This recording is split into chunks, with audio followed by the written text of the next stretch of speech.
បាទជំរាបសួរពុកម៉ែបងប្អូនថ្ងៃនេះខ្ញុំធ្វើការឆ្ងល់ជ្រក់ត្រីបាទហើយយើងមានត្រីទក់មួយហើយនឹងគ្រឿងបន្ទាប់មកយើងដាំទឹកបន្តិចមកហើយបងប្អូនដាក់ជាមួយនឹងគល់ស្លឹកគ្រៃហើយយើងរង់ចាំដើម្បីឲ្យទឹកពុះពុកម៉ែបងប្អូនដាក់ជាមួយនឹងសាច់ត្រីរបស់យើងចូលទៅ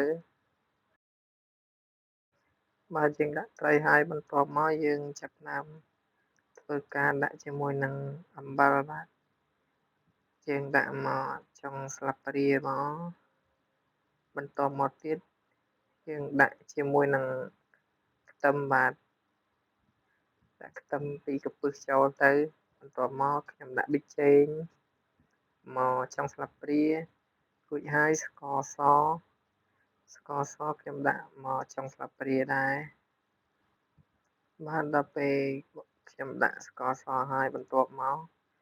យើងគ្របទុករយៈពេល1នាទីឲ្យវាពុះតិចតិចមកបន្ទាប់មកខ្ញុំដាក់ជាមួយនឹងបាយកកដាក់ចូលបន្តិចទៅបន្ទាប់មកទៀតយើងធ្វើការដួសជាមួយនឹងពពុះនេះបាទយើងដួសចេញទឹកមកវាឆ្អាបត្រីបងប្អូនធ្វើការដួសវាចេញឲ្យអស់ទៅអាពពុះហ្នឹងដួសដើម្បីឲ្យវាស្អាតចឹងណាតែបើពុកម៉ែបងប្អូនខ្លះអត់ចង់ដួសក៏អត់អីដែរព្រោះអីអាពពុះហ្នឹងបន្ទាប់មកខ្ញុំធ្វើការដាក់ជាមួយនឹងម្ទេសបាទដាក់2គ្រាប់រួចហើយជាមួយនឹងស្លឹកជី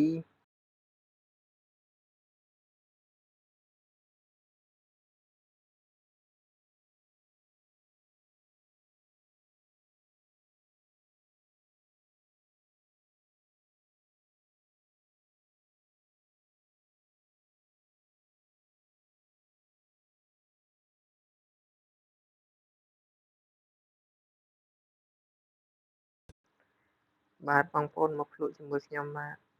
ចាំមើលតើមានរសជាតិបែបណាអូយមានអីពុកម៉ែបងប្អូនឆ្ងាញ់ទេតាអាចធ្វើជាចុងភៅតាមវាលស្រែបាទចេះនិយាយលេងពុកម៉ែបងប្អូនអើយសូមអរគុណបាទ